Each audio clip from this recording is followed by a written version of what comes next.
Bueno, muy bien. Bueno, buenas tardes a todos y a todas. Bienvenidos a nuestra charla académica de seguridad social. Hoy la charla va a estar a cargo del doctor Daniel Pérez, que ya la mayoría de todos ustedes lo conocen, es abogado, especialista en derecho tributario, tiene títulos de posgrado, docente en la Universidad de Buenos Aires, Ciencias Económicas, en Derecho, en la UNE, en la UCES, en el Museo Social, conferencista, panelista, Mm, socio de la institución y Por amigo supuesto, personal. eso es lo más importante. Sí, y amigo personal. Mm, Hoy, con todo, es decir, con el dictado de la ley 27802 sobre la ley de la modernización laboral, en el Consejo Directivo se nos ocurrió eh, convocarlo a Daniel para que diese una charla respecto a cómo esta ley, puede o impacta en la seguridad social, en el financiamiento del ANSES, qué pasa con este fondo de asistencia laboral, cuando tengamos más trabajadores o que se impulse lo del trabajador registrado, cómo va a influir, a impactar en la seguridad social. Y nadie mejor que Daniel, que, como dije, es especialista en derecho tributario y viene ya escribiendo sobre el tema, ha sido consultado también respecto a la ley y a el impacto en la seguridad social. Bueno, decidimos convocarlo, como siempre, él abierto y predispuesto a ilustrarnos, porque lo que va a hacer es ilustrarnos mm. un poco. Así que bueno, bienvenido, Dani. No, gracias Silvia, muchas gracias y bueno, como siempre, nuestra casa, que es la asociación, nos ofrece la posibilidad de difundir estos temas y bueno, te agradezco mucho la presentación y obviamente a las autoridades. Bueno, la idea es tener una mirada un poco distinta de esta ley de modernización laboral. Hasta ahora, bueno, sabemos perfectamente que hay una cantidad muy importante de conferencistas y de especialistas, expertos, sobre todo en derecho laboral, que han abordado el tema de la ley de modernización de la 27802, incluso aquí en este mismo espacio, y por supuesto también Héctor Guisado trata mucho el tema, y Liliana Literio, que inclusive con ellos han hecho un libro y me han convocado y el libro está en circulación y yo ahí he hecho varios capítulos. Pero la idea ahora es darle una óptica distinta eh, de este costado que vos decís. Decir, bueno, ¿cómo afecta o cómo afectaría? Y voy a ahora explicar el término afectaría. Digamos, sobre todo algunos institutos, sobre todo nuevos de la ley de modernización laboral, cómo impactaría en la seguridad social, fundamentalmente en el financiamiento, que eso es uno de los temas que obviamente se está discutiendo y que es preocupación de muchos doctrinarios el tema del financiamiento. Por eso yo lo que voy a repasar y voy a profundizar en lo que tiene que ver con esto, con los efectos de la ley de modernización, de determinados aspectos los vamos a ir desgranando, sobre todo en la seguridad social y particularmente en lo que es el financiamiento de los sistemas de seguridad social. Yo lo que me propongo fundamentalmente es un análisis bien neutro del tema, porque si bien tiene críticas y hay una cantidad enorme de críticas, yo trato de sobreponerme a esas críticas y tratar de encontrarle, ya van a ver que yo hago propuestas, de encontrarle, no ser absolutamente deconstructivo de la ley, sino que tratar de construir a partir de lo que hay, porque seguramente hay muchas cosas criticables y que obviamente las hay y que muchos se encargan de ponerla sobresalto, pero yo voy a tratar de evidenciar una forma constructiva de los temas para tratar de, bueno, ver bien qué es lo que está pasando y cuáles van a ser las situaciones de futuro en esta materia. Una cuestión muy importante a tener en cuenta es que todo lo que vamos a ver son proyecciones, porque esta ley tiene una particularidad que todavía está discutida su vigencia o su efectividad. no vamos a hacer una recopilación de lo que tiene que ver con los fallos que han generado situaciones cautelares y bueno, toda esta incompetencia de los fueros. eh, pero lo que está pasando con toda esta situación es que tiene muy poca reglamentación. E inclusive la reglamentación es muy parcial. Hay algunos institutos, que yo los voy a poner de resalto, que han sido reglamentados o parcialmente reglamentados, pero no hay un decreto reglamentario completo de la ley. O sea, por eso hay todavía muchas dudas, yo diría que una cantidad enorme de dudas. E inclusive en este mismo tema que voy a ver yo, hay cuestiones que todavía no tienen una efectiva situación de vigencia, como por ejemplo el FAL que vos nombraste, en principio estaría comenzando a partir del 1 de junio, pero la misma ley tiene la posibilidad, dentro de su esquema normativo, de diferir su ingreso, su comienzo para diciembre. Entonces, tampoco hay una efectividad ahora de las medidas. Muchas de estas cosas van a empezar a funcionar o empiezan a funcionar recién lo que está más reglamentado, pero hay muy poca reglamentación. Lo que tiene más reglamentación es el RIFL, que es el régimen de, digamos, que trabajador. podemos llamar de fomento de empleo. Pero lo demás no está funcionando. Entonces, todo lo que estamos armando son proyecciones. Proyecciones basadas fundamentalmente, yo acá incorporo todo lo que es el presupuesto del 2026 y proyecciones sobre el presupuesto del 2026. Con lo cual, en realidad, todo lo que estamos viendo no está teniendo efecto, está siendo una visión de futuro. Esto para que quede claro, todavía cuando yo voy a decir cuando yo voy a establecer que hay una detracción en los recursos, todavía no está esa detracción, sino que en todo caso sería así en la medida que esto tenga su vigencia a partir de los meses que tiene vigencia. Entonces, hay mucha proyección, o sea, aquí hay mucho bueno, de futuro, ¿eh? Y sobre todo cuando vean ahora que yo hago una división de estas cuestiones, ya lo van a ver ahora, hago una selección de temas y pongo y le doy énfasis a medidas que son de carácter inmediato o directo y medidas que son de carácter mediato o indirecto, y ahí vamos a ver cómo algunas, inclusive las directas, todavía no empezaron a funcionar. Entonces, estamos viendo, vamos a ver toda una proyección, o sea, es una situación de futuro. Todavía estos efectos no están teniendo real efecto, valga la redundancia, sino que van a ser una proyección de futuro. Esto es un poco lo que vamos a ver. Antes que nada, eh, yo he escuchado mucho y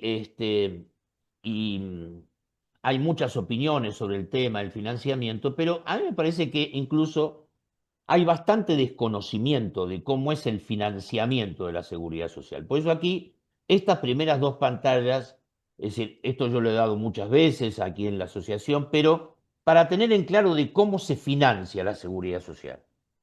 Tiene dos sectores muy importantes, porque estamos hablando de un financiamiento de carácter mixto. Si vemos acá, esto está todo con cañerías y relojes, y bueno, esto, digamos, es como figurativo, la afluencia a un tanque que son las instituciones de la seguridad social. Los aportes y contribuciones sobre la nómina, o sea, lo que tiene que ver con el financiamiento genuino, el contributivo de la seguridad social, como ven ahí en la parte izquierda, es el 63,66%. O sea, lo que son aportes y contribuciones de situaciones contributivas genuinas.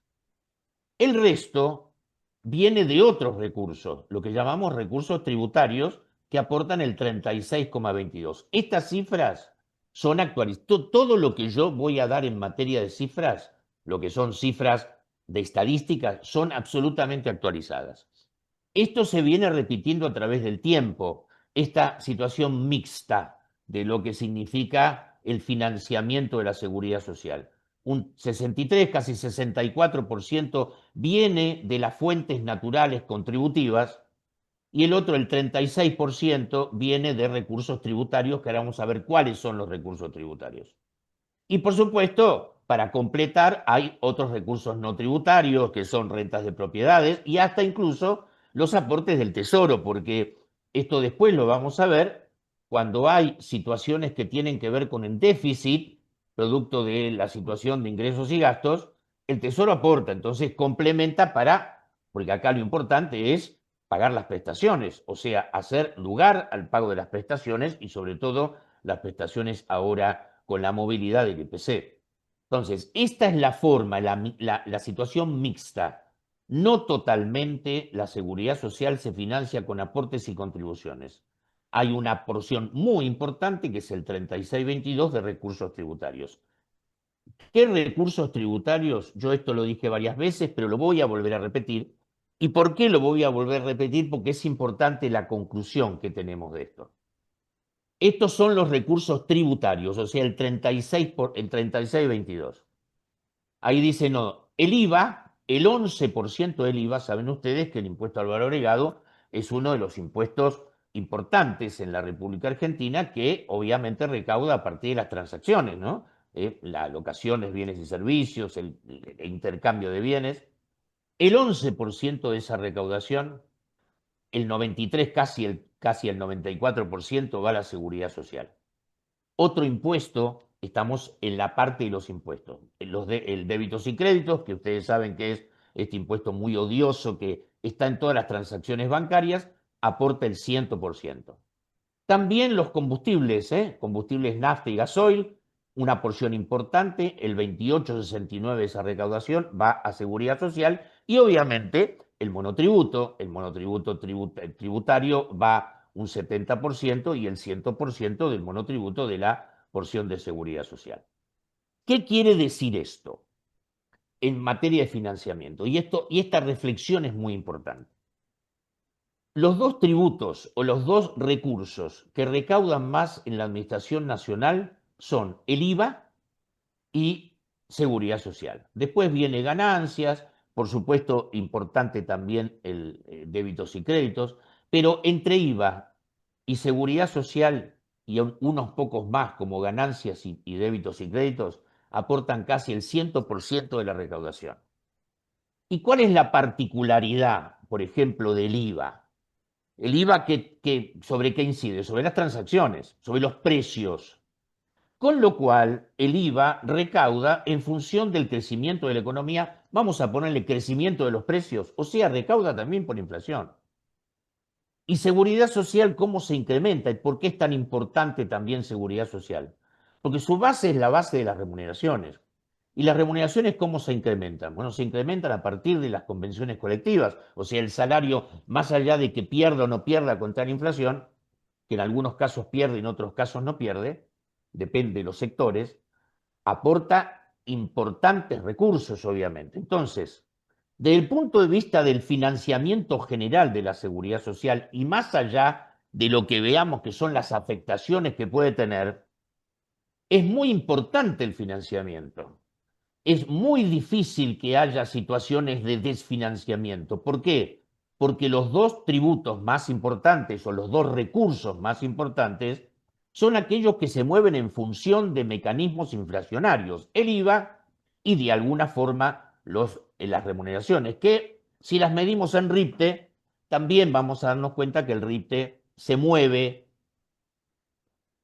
de acuerdo con los mecanismos de convenciones colectivas que más o menos van siguiendo al mecanismo inflacionario. O sea, de alguna forma y con todas estas fuentes que vienen asegurando el financiamiento de la seguridad social, es muy difícil que quede desfinanciada por el mecanismo de financiamiento. Es más, hasta el año pasado abastecía también la seguridad social o el financiamiento el impuesto país. El impuesto país era este impuesto que le decían impuesto al turismo, tarjetas de crédito, gastos con tarjeta en el exterior. Y era muy importante el financiamiento del impuesto país. Aportaba prácticamente el 4% total de la recaudación y no lo aporta más.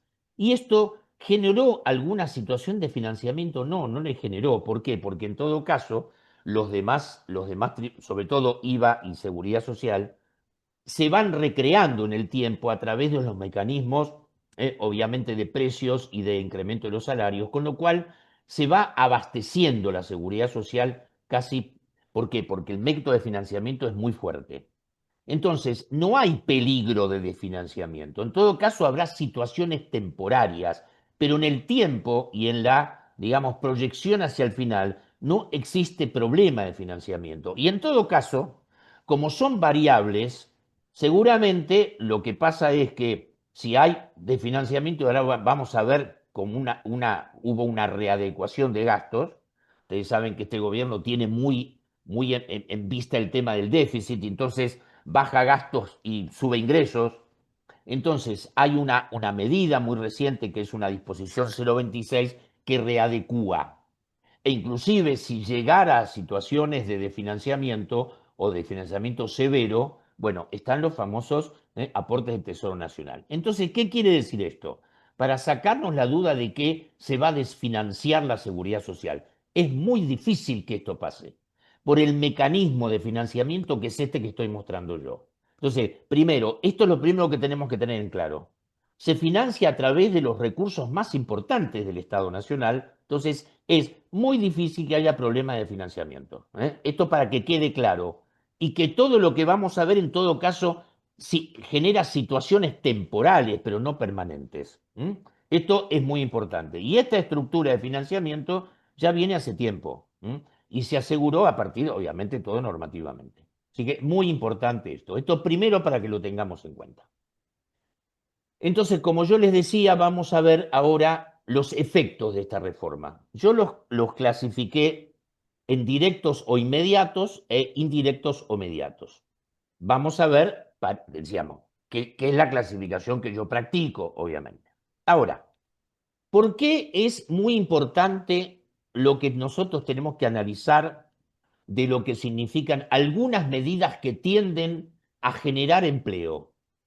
Por supuesto, a través del tiempo, una cantidad de precedentes trataron de generar empleo, pero estamos en cifras que vienen siempre igual a través del tiempo. O sea, a partir de los esfuerzos que se han hecho, algunos bien encaminados, otros no tan bien, seguimos con un problema de situación de empleo informal. Y por supuesto, independientemente de las cuestiones de orden laboral, que son muy importantes y que son atendidas por especialistas, esto significa, como tenemos base remunerativa, un problema en materia de seguridad social.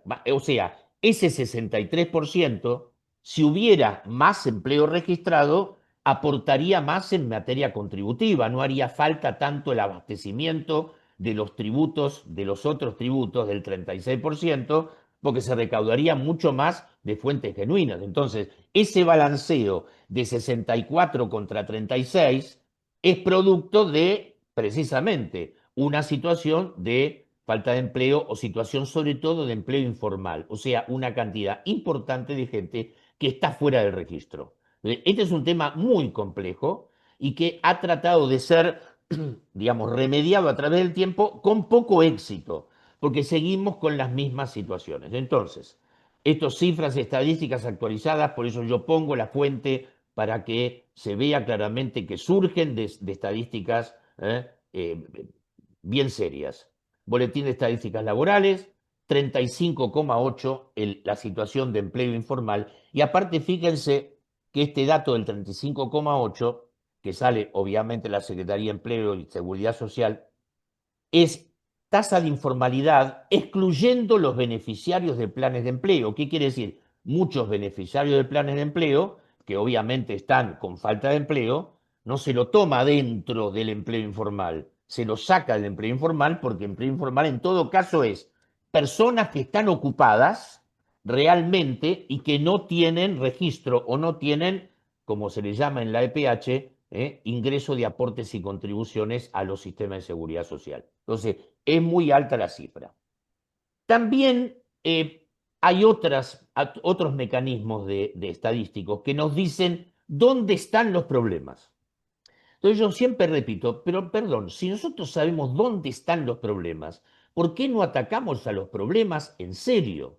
Entonces esto también surge de las mismas estadísticas. Esto es informalidad de acuerdo a la actividad. Por supuesto no son 5 solamente, yo resumí las que tienen mayor incidencia. Fíjense, la construcción tiene casi el 70% de informalidad. El comercio, 44% de informalidad. Miren, hoteles y restaurantes, 55-70. Y por supuesto, uno de los más altos, obviamente el más alto acá, el que reluce como el más alto, trabajo en casas particulares. Entonces yo siempre digo, a ver, si todos sabemos que el trabajo en casas particulares tiene una informalidad absoluta y a través del tiempo ha sido así, ¿por qué en todos los blanqueos que hay, y acá hay uno nuevo, no se incorporó al trabajo en casas particulares? Entonces, si ya sabemos, si ya hace tiempo se sabe que el trabajo en casas particulares tiene una tasa de informalidad enorme, el 80%, ¿por qué no se lo incluye en los planes de regularización? No, nunca se lo incluye. Entonces, tampoco hay una respuesta contundente de esto. Es, en todo caso, una miopía del tema o una falta de criterio para armar situaciones que tengan que ver con resolver la informalidad. Otra de las cuestiones importantes, y por eso yo voy a poner énfasis en el tema, son la cuestión de las pymes, situación del empleo informal por tamaño de establecimiento. En hasta 5 personas, el 75,20. Vuelvo a repetir, estas son estadísticas que salen del Boletín de Estadísticas Laborales. No son cifras al azar. A medida que va creciendo el tamaño de la empresa, baja la informalidad. Entre 6 y 40, 23 y más de 40, 11%. Entonces, si sabemos perfectamente que en los pequeños establecimientos, pymes le llamamos, o microemprendimientos o micropymes, pymes vamos a llamarle, el 75% hay informalidad. ¿Por qué no hacemos los planes diseñados exclusivamente para las pymes? Y sobre todo para las pymes que tienen ciertas actividades. Esto se sabe hace mucho tiempo que se sabe. Y sin embargo, las medidas son generales. Digamos, no enfocan la situación que tienen que enfocar. Independientemente de esto, porque aquí hay dos situaciones. Una es lo que tiene que ver con la proyección para generar empleo y otra cosa es la fiscalización. Si sabemos que hay determinados bolsones claramente de informalidad, ¿por qué no se pone énfasis en la fiscalización de esos sectores? Entonces, esto yo me lo vengo preguntando hace tiempo, pero no tengo ninguna respuesta. Solamente tengo la visión del tema. Entonces, yo lo que quiero poner énfasis en que muchas de estas cuestiones que vamos a ver se pueden aprovechar convenientemente para el fortalecimiento de las pymes.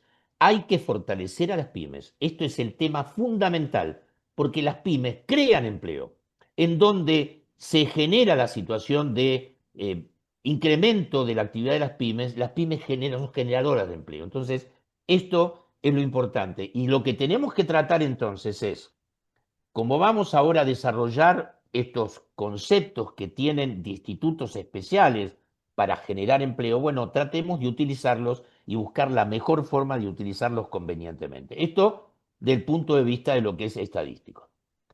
Yo le decía que iba a dividir, y que divido, que está dividido, en bloques, en dos bloques. Un bloque son lo que yo le llamo efectos directos e inmediatos. Y lo ubiqué en dos o tres cuestiones. Obviamente puede haber más y seguramente va a haber más, porque la estructura salarial de lo que propone la 27802 es bastante más compleja. Por ejemplo, está este tema del artículo 104 bis, que es el salario dinámico, y no sabemos cómo va a impactar esto, porque todavía no tiene real efecto. Todavía las empresas no están adoptando medidas que tengan que ver con receptar las modalidades de contratación o modalidades de situaciones específicas dentro de la ley, como por ejemplo el salario dinámico. Entonces, todavía no sabemos qué va a pasar con eso. Entonces, yo trato de ubicar aquellas que tienen una incidencia directa y que están generando o van a generar muy rápidamente una incidencia directa. Una es la reducción de la base imponible con el 103 bis, que es preocupante. Otra es lo que llamamos el PER. Acá hay dos o tres modelos que está utilizando esta modernización laboral, incluso dentro de lo que son los artículos que han sido observados o que han tenido situaciones cautelares. Por ejemplo, lo que es el PER, que es un blanqueo, es un nuevo blanqueo, no ha tenido observación y, digamos, no ha sido de los artículos que han sido observados o que han sido pedidos como que no tuvieran efecto. Ni tampoco el rifle, que es, perdón, lo que es el tema del fomento de empleo. Entonces, para saber, el PER es el blanqueo, un nuevo blanqueo, con donación de deuda, y el rifle es un fomento de empleo, es un régimen de fomento de empleo. Entre estos dos, obviamente, hay una coordinación, hay una secuencia, en la medida que se pueda generar regularización y que después se pueda generar incremento de la nómina, obviamente ahí estamos en una situación positiva. Y después está una interacción importante en el sentido de que está el FAL, que vamos a hablar un poquito ahora del FAL, vamos a sacarle un poco es decir, todas las cuestiones que tiene del punto de vista de crítica y del punto de vista de proyección, con el rifle. O sea, hay una interacción sistémica entre el FAL y el rifle. El FAL por sí mismo, pero también una interacción con el rifle. Así que estos son los puntos porque tocan específicamente temas que tienen que ver con contribuciones patronales, o sea, incidencia directa. Vuelvo a decir antes de que pasamos a ver cada uno de estos. Muchos de estos todavía no se puede observar en la práctica que está pasando. Las proyecciones son proyecciones en la medida del funcionamiento de estos sistemas, porque todavía ni siquiera, por ejemplo, el FAL. El FAL todavía no empezó su vigencia, empezaría el 1 de junio, pero reitero, que está mismo previsto en la normativa de que pueda tener un diferimiento en su inicio, con lo cual todavía no hay un efecto en el financiamiento porque no está funcionando, pero lo que es proyección de futuro. Bien, lo que llamo el avance imponible. Acá no hay mucha modificación. Todos los temas del 103 bis, que son los beneficios sociales o beneficios de la seguridad social, estaban todos. El único que entró y que es muy fuerte y que está generando situaciones ya de crítica importante es servicios de comedor y alimentación. ¿Ahí qué pasaba? El 103 bis ya tenía en su versión anterior el servicios de comedor de la empresa. O sea, cuando digamos, la empresa, el establecimiento, tiene un comedor adentro y le da el servicio de comedor gratuitamente o con algún pago muy pequeño, pero que está dentro, integrado, eso es un beneficio social. Se agrega ahora al servicio de comedor y dice algo así como en los establecimientos aledaños proveídos por el empleador. Esto se está leyendo y es muy posible que esto sea así, pero por eso todavía no tiene efecto ni reglamentación, que sea la redición de los famosos vales alimentarios o canastas de alimentos. Esto saben ustedes que en el pasado tuvo tremendos problemas hasta que quedó derogado y hasta inclusive sabemos que hay jurisprudencia, Pérez Aníbal Condisco, en materia laboral, que dijo que esos habían sido remunerativos desde su inicio y que había sido toda una situación muy compleja. Entonces, si estamos haciendo entrar a lo que significa los beneficios sociales del 103 bis, otra vez este mecanismo de la provisión de servicios de vales alimentarios, vamos a ponerle así, entonces estaríamos ante una detracción en el tema de la base contributiva. Y esto podría generar una situación de detracción en materia de aportes y contribuciones. Reitero, los demás ya estaban. Los reintegros médicos y odontológicos ya estaban en el 103 bis, la provisión de ropa laboral ya estaba, los reintegros de guardería ya estaban, los demás estaban, pero sí, en este servicio de comedor se agregó, se amplió el concepto a la posibilidad de que sean también aquellos castigados en el tiempo vales alimentarios o canasta de alimentos, lo cual generaría un problema muy importante porque no solamente detraería la base remunerativa a los efectos del ingreso de aportes y contribuciones en forma permanente, sino que sabemos que esto incide en materia laboral en la base a los efectos de los cálculos indemnizatorios. Entonces, acá tenemos un problema. Este es uno de las situaciones que pueden detraer a la base imponible a los efectos de lo contributivo. Este es uno. Vamos a ver el PER. El PER le llaman promoción de empleo registrado, pero es el blanqueo. O sea, se trata de reeditar. Acuérdense que tuvimos una reedición después de varios intentos en la 27742. La 27742 planteó también este blanqueo, le llamó de la misma forma regularización laboral o blanqueo laboral o promoción del empleo registrado, los nombres no importan. Y obviamente esto es el contexto de volver a reeditar un blanqueo, una regularización del empleo no registrado con los mismos parámetros, o sea, relaciones no regularizadas total o parcialmente, falta de registro total o no registro o registro parcial de las remuneraciones o la fecha de inicio. Por 180 días, hay una ventana de 180 días, y por supuesto decía que el mandato era reglamentar esto en el plazo de 15 días. Esto no se reglamentó todavía, porque obviamente todavía no se reglamentó muchas cuestiones de la ley, como todavía está en danza su vigencia, por ponerlo de alguna forma, todavía hay cuestiones que no están reglamentadas. Seguramente se va a reglamentar de similar forma a lo que era obviamente el anterior, pero todavía no tenemos muchas precisiones.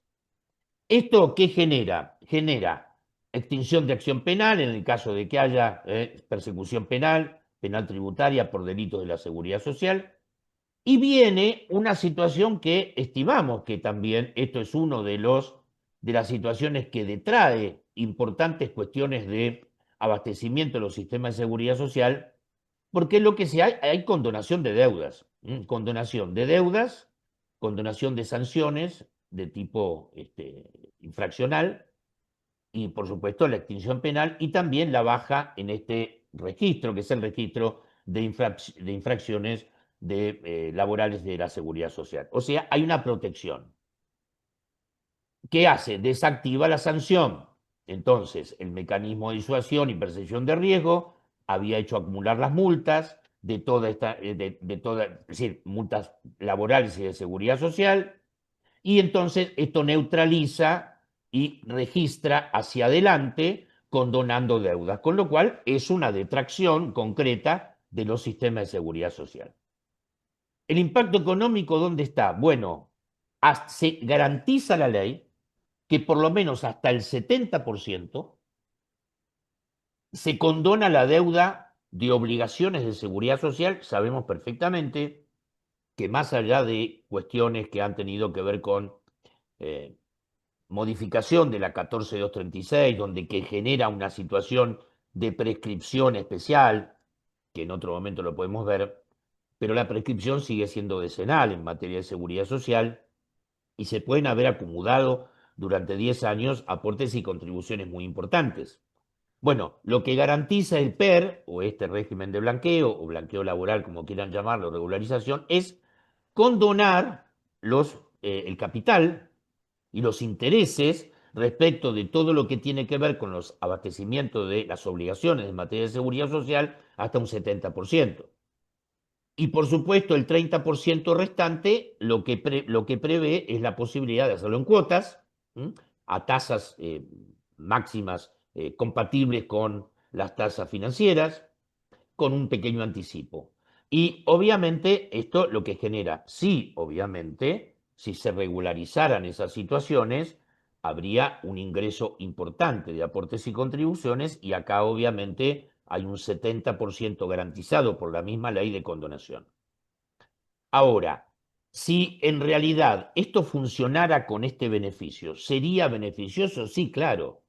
Por supuesto que sería beneficioso, sería ideal de que hubiera una regularización del empleo no registrado, que es lo que estamos diciendo, que ese 35.8 bajara.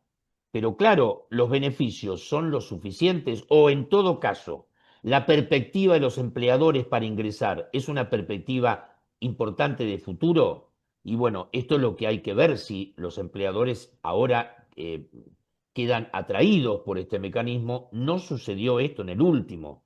En la 742, que fue del año 2024, no hubo adhesión, una mínima adhesión, con lo cual no se logró. Si se logra, si esto genera una situación de adhesión al régimen de regularización, entonces sería uno de los caudales que en todo caso abastecería la seguridad social en la medida que funcione. Entonces ahí lo veríamos Acá lo vemos del costado de detracción y lo podemos ver en la medida de su funcionamiento como aportando a la seguridad social. Bueno, y este es el problema ya sí de seguridad social y esto viene hace muchos años. El único que resolvió este problema de lo que es el reconocimiento al trabajador regularizado de los años de servicios con aportes, lo resolvió la 24.013 allá en el año en 1992, donde se reconoció el total de la regularización. Los últimos regímenes, la 26.476 del año 2008-2009, trató de resolverlo, no lo resolvió. Estaba exactamente igual en la 27.742 y se vuelve a repetir esto en este régimen de regularización donde siempre la variable pasa por el trabajador. Se le reconocen solamente hasta 60 meses, o sea, 5 años de servicios con aportes, y se le habilita exclusivamente la PBU o la pensión por invalidez y fallecimiento y seguro por desempleo. Y lo que se pierde, la base de cálculo es reducida, de acuerdo al salario mínimo vital y móvil, desconociendo el concepto de remuneración a los efectos del cálculo del haber, y se excluye el cálculo de la PC y la PAP. Entonces, digamos, aquí la variable de ajuste pasa a ser el trabajador, porque si vamos a suponer que es un trabajador que tiene edad jubilable y necesita con avidez los últimos 10 años a los efectos del cálculo del haber, no los va a tener una prestación muy reducida, porque van a ser 5 años y va a tener que juntar los anteriores, no sabemos de dónde, y se completarán las cuestiones con autónomos de repente o como sea, o si hay una futura moratoria, y solamente le habilita la PBU, es una prestación muy pequeña, fija, como sabemos que es muy pequeña. Y aparte, la remuneración se calcula a los efectos del salario mínimo vital, con lo cual tampoco hay una situación de cálculo importante. Entonces, la variable de ajuste, como siempre, es el trabajador. Y esto hay que solucionarlo. Y una de las cuestiones que hay que promover, y que hay que decirlo claramente, y hay que tratar de que en la reglamentación esto se corrija, no puede ser que se le reconozca. Hay que reconocerle todo aquello que se regulariza. Si el empleador le regulariza 10 años, hay que reconocerle los 10 años, hay que reconocerle lo máximo que regulariza. Si obviamente regulariza menos, no. Pero si el tope son 5 y a la persona se le regularizan 10, evidentemente está en una detracción. Y cambiar este concepto de que es solamente la PBU. Entonces, este es un problema específicamente de seguridad social, previsional fundamentalmente. Entonces hay que tratar de resolverlo como tratar de decirle a las autoridades que cuando se reglamente esto, se reglamente en favor del trabajador y no en contra del trabajador. Este es uno de los temas importantes de seguridad social para ponerle un acento. Bueno, esto es solamente una comparación entre lo que fue la 27742 y el PER, que es el nuevo, el piso garantizado, hay más tiempo para adhesión, es el doble de tiempo de adhesión, hay más facilidades para el 30% restante y por supuesto lo que genera es una especie de tapón de, bueno, no insistir en la fiscalización de los periodos que están regularizados, con lo cual casi todos los regímenes lo tienen así. Esto es un poco de lo que, bueno, por supuesto tiene limitaciones lógicas, porque lo que se pretende es no alentar el fraude, entonces es incompatible con aquellos que ya fueron regularizados bajo la 27742. En todo caso, si hay un problema ahí, se tendrá que regularizar por otros medios, no por el blanqueo. Y obviamente son relaciones no regularizadas previamente, dijimos total o parcialmente, esto es característica de casi todos los regímenes de blanqueo. Bueno, esto obviamente la posibilidad, existe dentro del sistema la posibilidad de que si hay situaciones en conflicto administrativo, contencioso administrativo judicial, pueden ingresarse también estas situaciones, con lo cual esto también ayuda a que si hay alguna situación de ajuste, algún conflicto de carácter laboral, se puedan regularizar estas relaciones, se puede acceder al PE con la renuncia incondicional de situaciones posteriores. Así que bueno, primera conclusión. Esto obviamente, al ser un régimen de blanqueo, tiene dos cuestiones. Una cuestión de no recaudar lo suficientemente producto de la condonación del capital, los intereses y las multas. Las multas se condonan totalmente. Y obviamente sí la posibilidad de futuro de que si hay muchos empleadores que acceden al régimen de regularización, bueno, se va a combatir esta situación del empleo informal, con lo cual una vez que está formalizado, entra al mercado laboral y obviamente esto genera aportes y contribuciones hacia el futuro. Así que este es uno de los casos en donde lo observamos de los dos puntos de vista. Del punto de vista de lo que significa la detracción o el no ingreso de aportes y contribuciones genuinos sobre relaciones no regularizadas, pero la posibilidad que, regularizadas las relaciones, bueno, entra en el mercado laboral y fundamentalmente el mercado de abastecimiento de los sistemas de seguridad social. Vamos al FAL. Este ha sido muy criticado, es muy criticado. Yo lo voy a tratar en forma absolutamente neutra, explicando qué es, porque a veces uno lo critica y no sabe bien qué es. Entonces acá vamos a ver qué es el PAL. Y por supuesto es uno de los temas muy importantes en materia de financiamiento de la seguridad social. Bueno, ¿cómo se presenta el FAL? Se presenta como una herramienta de modernización, o sea, un mecanismo de autoseguro para el empleador para dotar de cierta previsibilidad en el marco de las indemnizaciones. Vamos a ver las características. Es en realidad un fondo anticíclico, es decir, formar un fondo para que en todo caso las futuras indemnizaciones puedan ser, digamos, cumplidas con este fondo anticíclico o fondo de autoseguro que genera la posibilidad de, bueno, de mejor pago de las indemnizaciones. Importante, para que quede claro, este sistema no sustituye a los sistemas indemnizatorios. Eso en todo caso es el otro, el fondo de asistencia, el fondo de cese laboral que está en la 27742. Este no sustituye, solamente crea un fondo que va juntando, vamos a ver ahora, aspectos contributivos y que va a interactuar en el mercado financiero y lo que es un fondo de ayuda al cumplimiento de las indemnizaciones. Entonces, importante esto, porque inclusive hay escuchado y he visto escrito de que sustituye. No sustituye. Y esto es lo importante. El mecanismo indemnizatorio sigue exactamente igual. Es más, si el fondo no alcanza para pagar la indemnización, la responsabilidad es del empleador. Entonces, en todo caso, la situación es de futuro, bueno, piensen que esto no tiene una sola letra de reglamentación. Esto, primero, el FAL empezaría a funcionar a partir del 1 de junio. Como ya dije en otra oportunidad, lo dije varias veces, está prevista por la misma ley su funcionamiento diferido 6 meses más. O sea que todavía no está funcionando, todavía no tiene efectividad, no tiene vigencia efectiva. Y bueno, obviamente esto significa una reingeniería, que es realmente, bueno, como digo, un fondo anticíclico, obligatorio. Otra de las diferencias que tiene con el fondo de la 27742, el fondo de cese.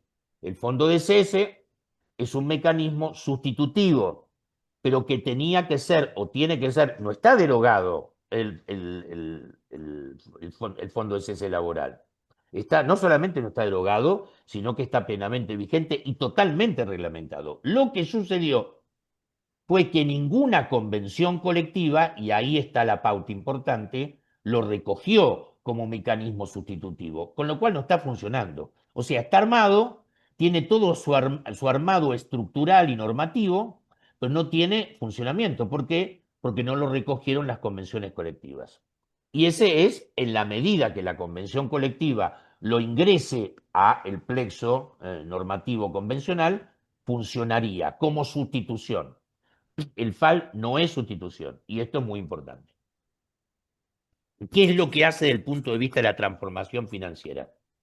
Obviamente convierte un gasto contingente, o sea, la indemnización, el riesgo de la indemnización sigue siendo contingente. Puede suceder o no, pero cuando sucede es un gasto muy importante. Hay que afrontar un gasto muy importante del punto de vista financiero. Y entonces, ¿cómo transforma el punto de vista de lo que significa la situación financiera? Lo transforma en un activo financiero que va juntando elementos para, en todo caso, afrontar las indemnizaciones en el futuro. Y tiene un blindaje legal, porque son cuentas independientes, inajenables, inembargables. Todo esto que tiene que ver con las cuentas tampoco tiene una sola letra de reglamentación. Sí está reglamentado todo lo que tiene que ver con el fondo ESESE de la 27722, pero acá no está reglamentado. Se supone que van a ser los mismos instrumentos financieros o por lo menos parecidos, fondos comunes de inversión o cuentas específicas o fideicomisos financieros. Pero no está, no hay una sola letra acá de reglamentación.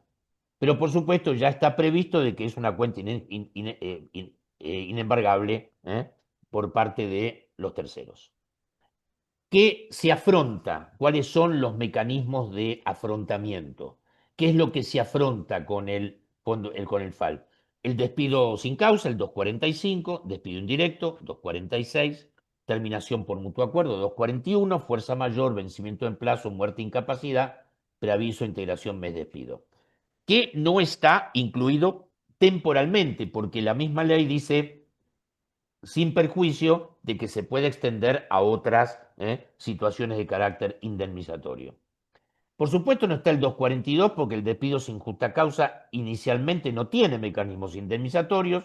Si después vía la transacción o vía la sentencia a favor del trabajador genera una situación de despido, bueno, entrará por el despido del 245. No está previsto el agravamiento por discriminación, lo cual no tiene una explicación muy razonable y tampoco está previsto, y esto tampoco tiene una explicación, el 253, que es el reingreso del trabajador jubilado. Estas tres causales de exclusión no tienen ahora una explicación. ¿Por qué? Porque todavía tampoco hay reglamentación de esto. Tampoco tiene mucho sentido que se excluyan. Y después yo voy a hacer ahora cuando terminemos el FAL, voy a hacer una disquisición sobre el FAL tratando de buscar una solución al tema.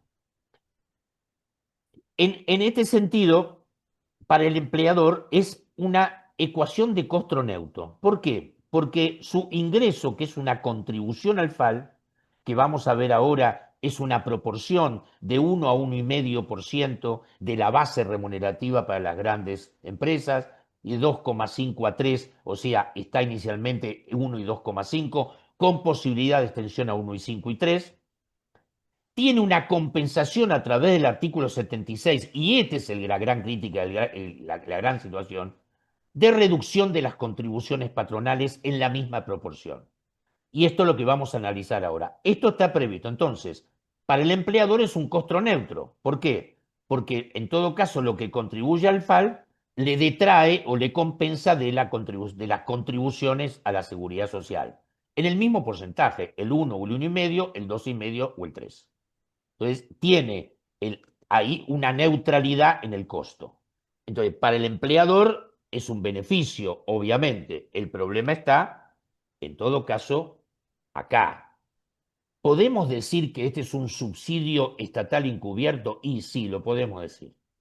Porque en todo caso el Estado lo que está haciendo es renuncia a una porción de los recursos legítimos a la seguridad social en la proporción. No es todo previsional, acuérdense, ahora lo vamos a ver en la próxima, no es todo previsional.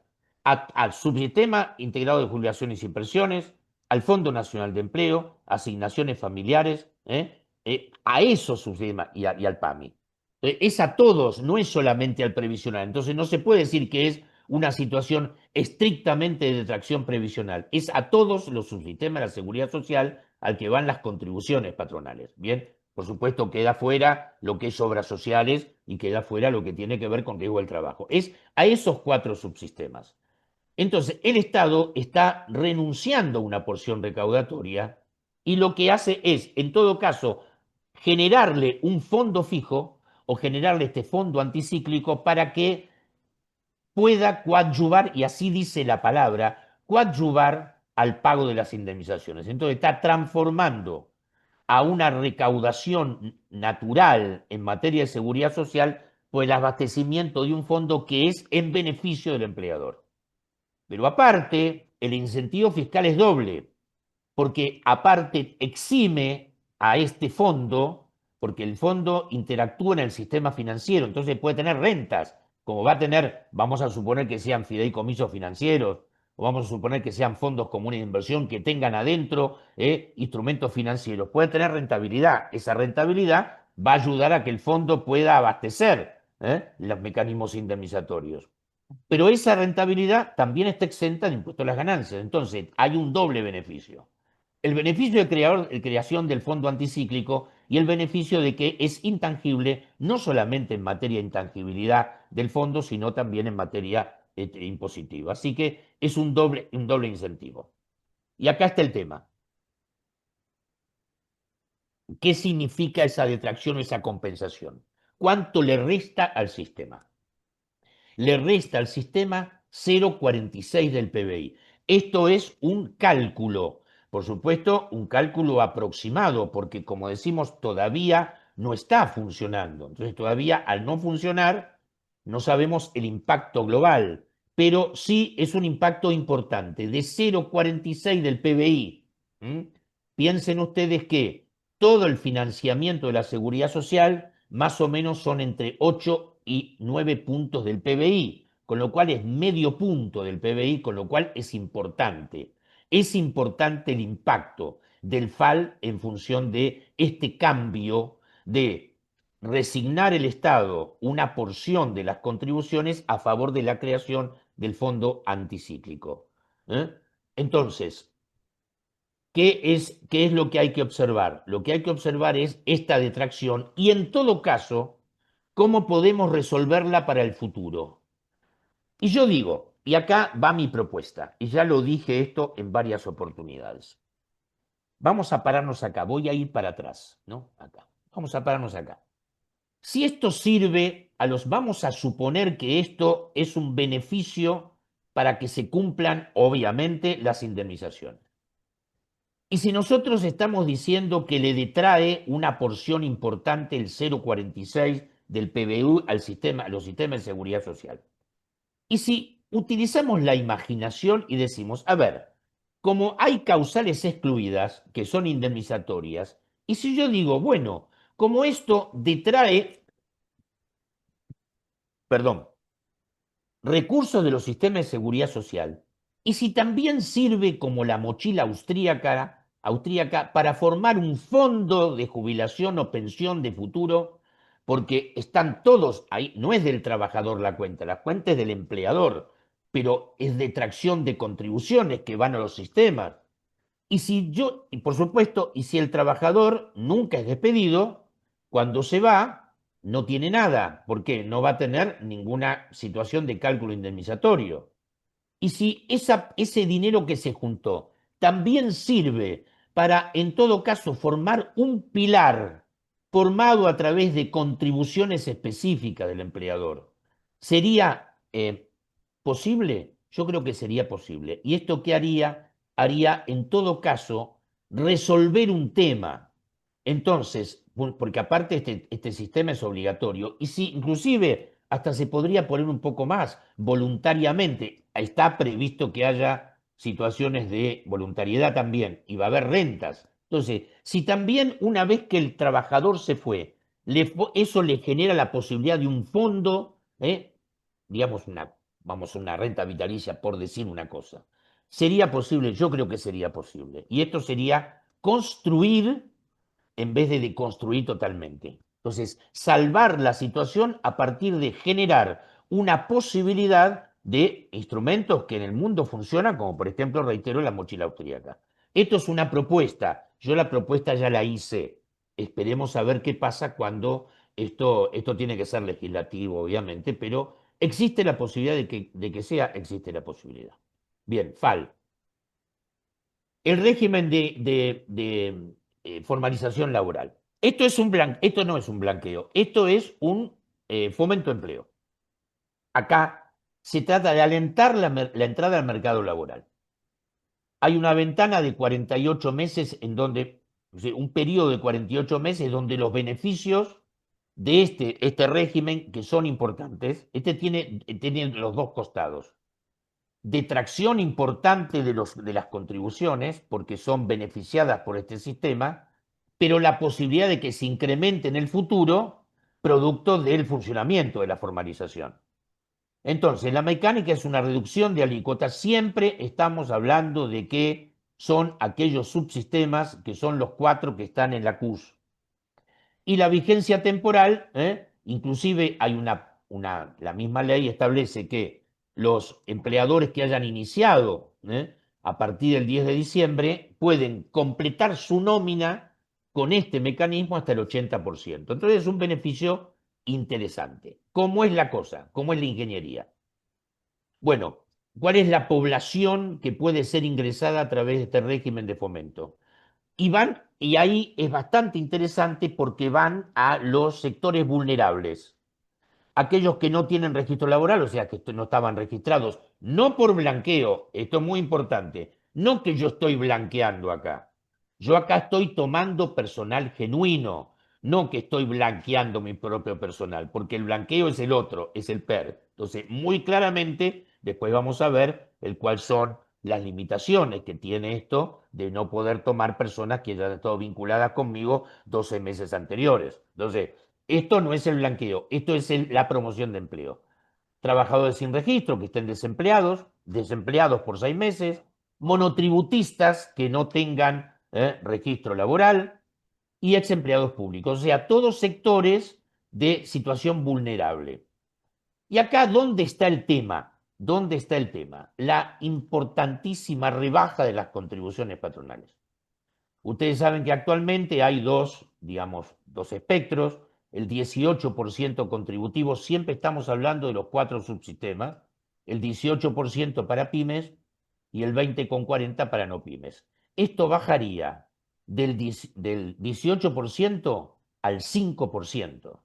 O sea, por las nuevas incorporaciones, por 48 meses va a haber un 5% contributivo en vez de haber un 18, un 20, 18 se supone porque acaban de entrar muchas pymes o podrían entrar muchas pymes. La vigencia temporal para que pueda adherirse a este es un año, 48 meses es la duración del beneficio, el 80% para los nuevos empleadores y por supuesto hay exclusión inmediata por prácticas abusivas. Ya sabemos perfectamente utilizar esta figura cambiando, por ejemplo, el contexto de una empresa, cambiarla en otra empresa y hacer que entraron nuevos. Esas prácticas abusivas están totalmente vedadas, con lo cual acá lo importante es un beneficio sobre todo para las pymes. Y acá es importante. La detracción es importante de los sistemas, pero como en realidad está pensado para pymes, es muy posible que esa detracción sea compensada por lo que significa la creación de empleo futuro a partir de este mecanismo. ¿Funcionará? ¿No funcionará? No lo sabemos. Pero hay otro tema importante acá.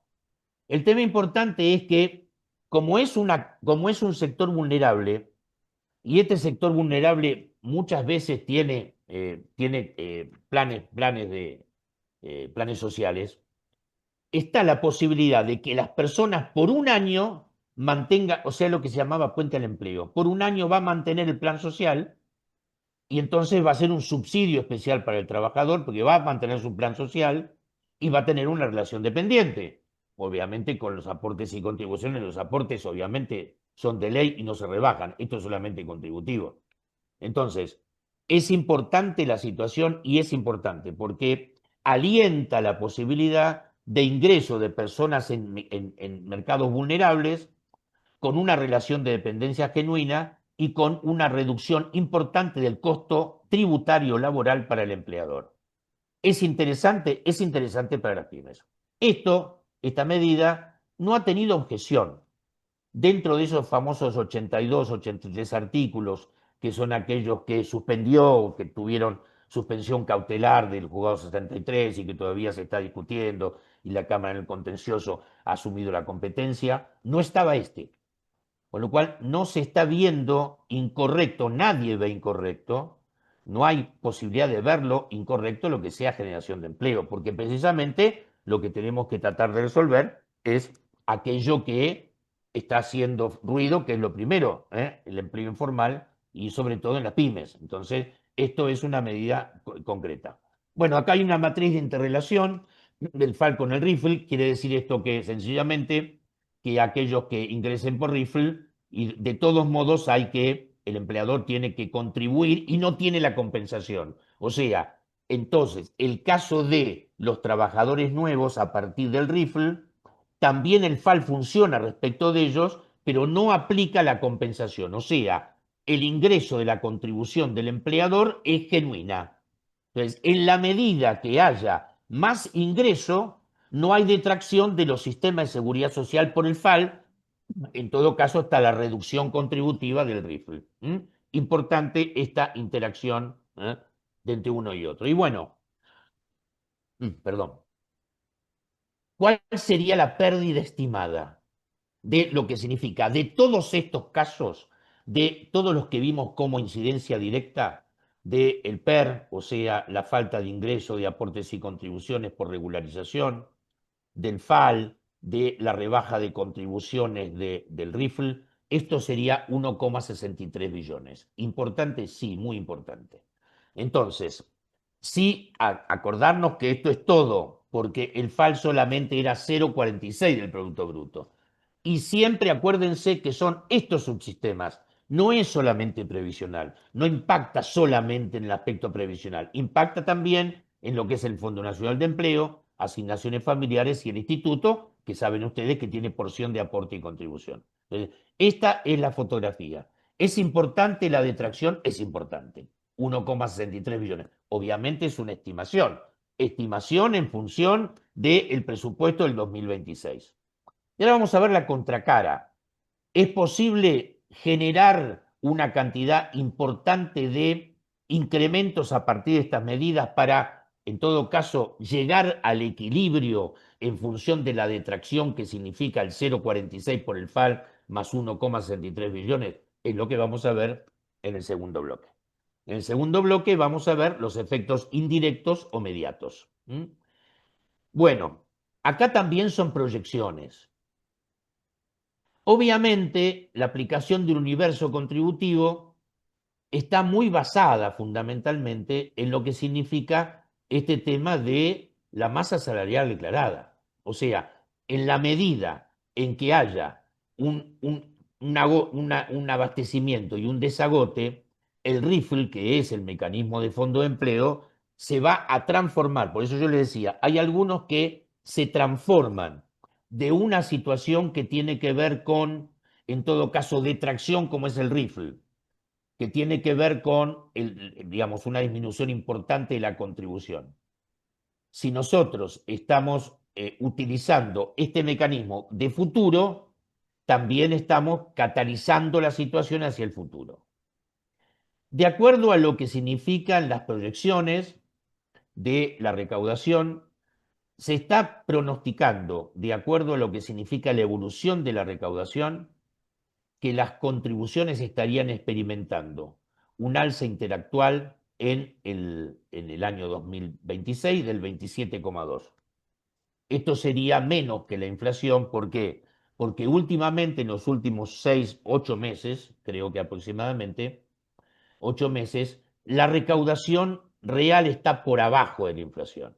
Por eso se habla de que incrementarían las contribuciones en un 27,2 y no estamos hablando un 30 y pico por ciento de inflación.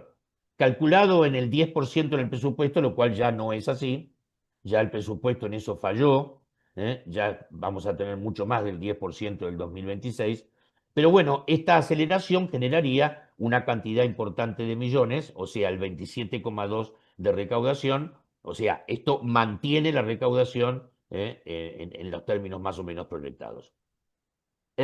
Bueno, y la posibilidad de que si estamos hablando de que hay una cantidad de menores cargas, de que hay mayor empleo, esto podría generar un mayor poder adquisitivo y podría generar un mayor poder adquisitivo en la medida en que haya recomposición del salario, porque el salario está ahora, sobre todo algunos sectores están por abajo del mecanismo, o sea, de los índices inflacionarios, y esto podría generar, si hay un movimiento y si hay una recepción por parte del mercado de la posibilidad de generación de empleo a través de estos mecanismos, esto trataría de resolver, o sea, se resolvería más o menos, habría una composición estimada de 12,6 del salario.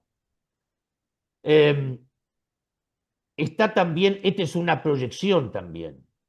Si todo está funcionando y el capital reinyectado en el circuito comercial retorna al Estado, ¿cómo retorna al Estado? A través de los impuestos, obviamente. Y por supuesto, en la medida que haya un repunte de la actividad mercantil, de la actividad comercial, y obviamente sabemos perfectamente, porque lo vimos al principio, que Seguridad Social se abastece de tributos muy importantes, por ejemplo IVA, que ya saben que va el 93,73 del 11, y va también el impuesto sobre débitos y créditos, aparte de la Seguridad Social obviamente. Si hay un crecimiento de la actividad y si hay mayor repunte de la actividad, eso generaría una protección en lo que significa el abastecimiento de la Seguridad Social. ¿Por qué? Porque subiría el IVA. Y esto está estimado, hay algunas estimaciones que puede esto aportar el 17,8. No llega a lo que podría ser la inflación, pero podría aportar el 17,8. Entonces, bueno, a ver, síntesis final de este tema. Bueno, sabemos perfectamente que todo el costo de lo nuevo es 1,278. No solamente seguridad social, acá está también la detracción de los impuestos. O sea, todo el costo del paquete, el costo del paquete es 1,278. Acuérdense que 0,46 es la proporción del FAL y 1,63 billones perdidos es producto de lo que sí es contribuciones en especial. ¿Es importante? Es importante. Entonces acá tenemos un problema. Estamos jugando al ensanchamiento de la base. Para que esto funcione, para que en todo caso la pérdida producto de la situación de lo que son los distintos proyecciones en materia de seguridad social, estamos hablando, en función de los institutos de la 27802, la apuesta es a largo plazo. Entonces, aquí tenemos que ir a tratar de ensanchar la base. Y la base se ensancha únicamente, de la única forma que se ensancha, es con los mecanismos que tiene la misma ley, que es, en todo caso, el PER y en todo caso el RIFLE. Hay otro mecanismo, que acá yo no lo pongo resalto, pero que está en la ley y que en todo caso está siendo estudiado como una propuesta de inversión, que es el RIMI, que es un mecanismo de inversión, sobre todo inversiones productivas, y ahí tendría que estar también asociado el empleo. Entonces, el despegue viene a partir de poder hacer una apuesta a largo plazo con los instrumentos que tiene la ley y obviamente la economía. Si la economía despega, entonces obviamente va a despegar también la posibilidad del empleo. ¿Mm? Lo que hay que no tener en cuenta es medir los recortes sin contemplar la expansión. O sea, aquí hay que hacer interactuar. O sea, no focalizar en lo que se pierde, sino también focalizar en aquello que podría ser generador de empleo. O sea, las mismas cosas que podrían estar generando un detrimento son aquellas cosas que podrían generar una evolución, como por ejemplo el rifle. Yo hablo del rifle porque es el que tiene. Y bueno, un poco los mitigadores de lo que, esto ya lo habíamos visto, un poco los mitigadores. Yo les decía que de todos modos el financiamiento de la seguridad social está asegurado por los mecanismos que están entre la mezcla de aportes y contribuciones y la mezcla de tributos, pero que también esto está amparado por lo que significa la subsidiariedad del Estado. ¿Por qué? Porque también están las posibilidades como hay que cumplir con las prestaciones y porque las prestaciones se cumplen desde el punto de vista constitucional y está previsto normativamente que la actualización y la movilidad de las prestaciones está por el IPC, con lo cual el Estado tiene que asegurar esas prestaciones y tiene que en todo caso asegurar también la movilidad de las prestaciones porque está normativamente expuesto. Entonces, ¿qué es lo que hace el Estado? Por ejemplo, hace con una decisión administrativa 20 del 26, lo que hizo es una ingeniería presupuestaria compensatoria. Entonces, ¿qué hace? Como digamos, el mecanismo económico de este gobierno tiene que ver con el déficit y el superávit, lo que hace es rebalancear. Entonces tiene que regular, como tiene que cumplir con los compromisos, y los compromisos en materia de seguridad social son muy importantes. Piensen ustedes que la seguridad social, los sistemas de seguridad social, son más del 50% en el gasto público. Entonces hay que cumplir con esos mecanismos. Entonces, ¿qué hace? Hace mecanismo de recalibración. Esto lo hizo ahora. Esto es efectivo. Hace un mecanismo de recalibración, como le llamamos. Reduce en todo caso, trata de reducir gastos, lo que llama burocráticos. Y por supuesto, esto lo destina a lo que significa fundamentalmente la seguridad social. Entonces, como el financiamiento de lo que significan los recursos naturales, que ya sabemos que son de tipo tributario o impositivo a través del IVA, de los impuestos que yo le dibujé.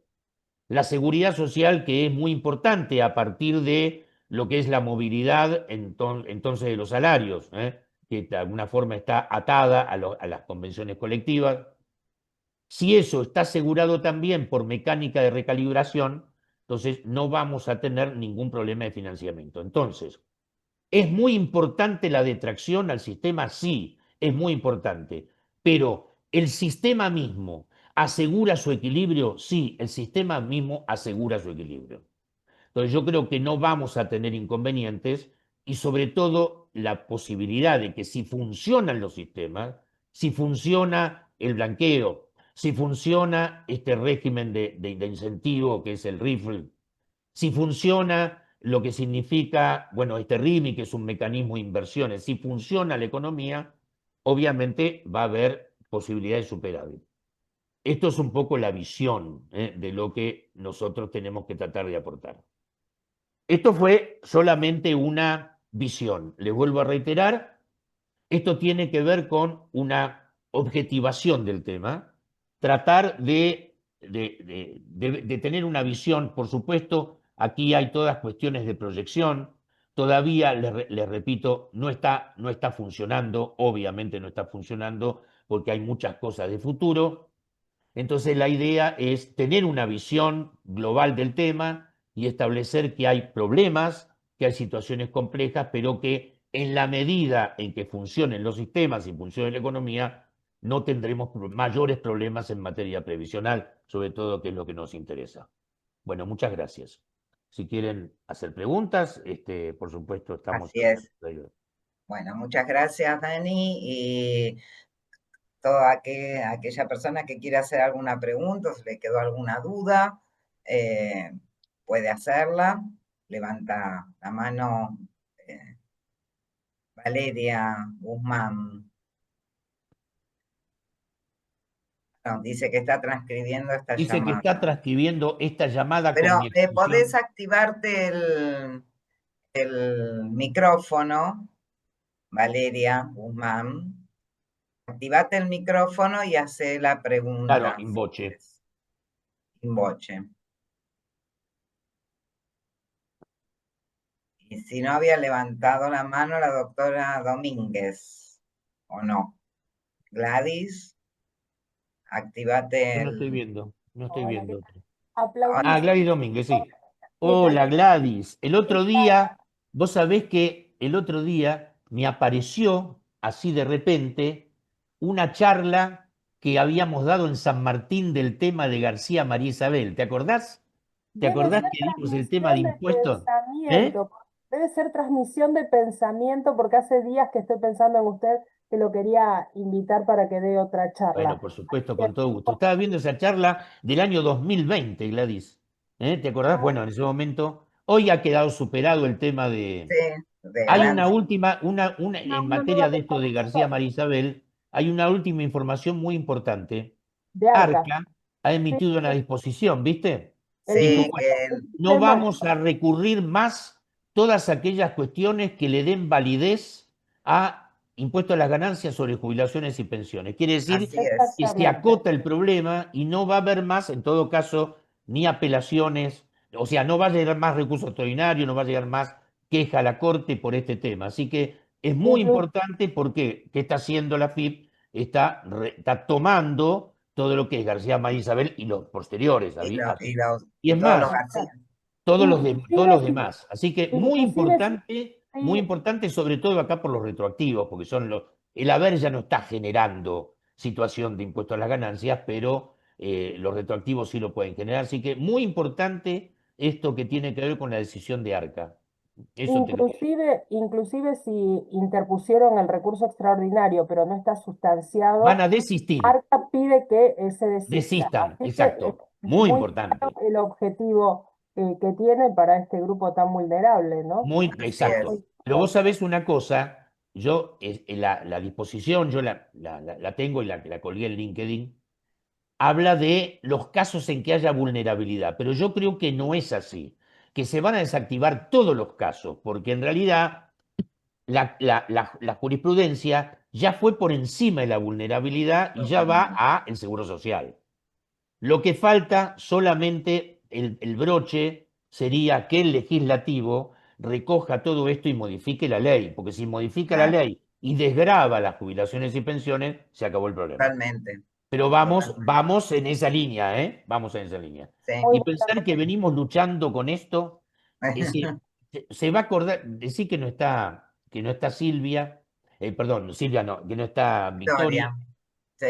por allá por el año, Claro. sería 2003, 2004, hubo un Mm, congreso en Mar del Plata y yo vine con esta postura de que había que desgravar ganancias de jubilación y me hacían cola para pegarme. Bueno, sí. ahora, a través del tiempo, hemos llegado a la situación de que esto no tiene que estar alcanzado y es un gran beneficio para los trabajadores jubilados. Así Sí, es. decime, Valeria, Valeria, ¿pudiste? desmuteate. Fíjate. Ah, no se No. puede desmutear. Pero a ver, espera. A ver, desmutea la voz. Pero capaz que nosotros la podemos desmutear, ¿no? Fíjate a ver si vos la podés desmutear. Espera. Gladys, cuando Valeria. quieras, ¿eh? en el O sea, micrófono. cuando quieras, lo hacemos, ¿eh? No hay problema. Sí, sí, sí. Espera que estoy buscándola dentro de los. A ver si puedo. Hernán, si estás por ahí, ¿podés desmutear a Valeria? Guzmán. Sí, Valeria, está habilitada, pero no sé, Ah, se ve que es un tema de ella, es un No, tema se de ve que ella es un por eso. tema es un tema de ella. Bueno, hace una Bueno, cosa, Valeria, hace una eh, cosa. En todo caso, mandanos un mail, claro. sí, ¿Lo querés escribir por el chat? ya lo salvo que Escribilo quede. por el chat. ¿Eh? puso que no le funciona el micrófono. Ah, Primero, bueno, agradecer la exposición de Daniel Pérez. Ha sido Ah, sumamente claro en su análisis, muy valiosa la clase que nos brindó. Eso es lo que puso la doctora bueno, así Valeria. es. gracias, Valeria. Ahora lo estoy leyendo. Bueno, gracias, Valeria. Bueno, y gracias a todos por todos los Muchas gracias comentarios respecto pero a bueno, la a charla de ver, Daniel. no cabe duda que estamos ante una situación de futuro, así que iremos trayendo nuevas charlas en la medida que Así empiece a es. funcionar, a ver si los pronósticos dan exactamente con lo que estamos haciendo. Y sí, podemos hacer Bueno, una saga, como hicimos con la movilidad, claro, ¿no? tal cual, tal cual. Podemos hacer una saga de Una cómo va saga, claro, evolucionando a ver qué va la pasando. ley y qué va pasando, ¿no? Así que Bueno, bueno, muchas gracias y muchas gracias por la gracias a atención. todos, ¿eh? Por Que supuesto, tengan, después les mando el Power así lo tienen. así es, sí, Gracias, sí. Bueno, Hasta muchas luego. gracias a todos A y todos por bueno, la esperemos poder convocarlos para otra reunión no sé si en junio o ya nos vamos para agosto. Así que Gracias, vamos a ver. Bueno, que tengan todos muy buenas tardes. Muchas gracias. Buenas tardes, gracias.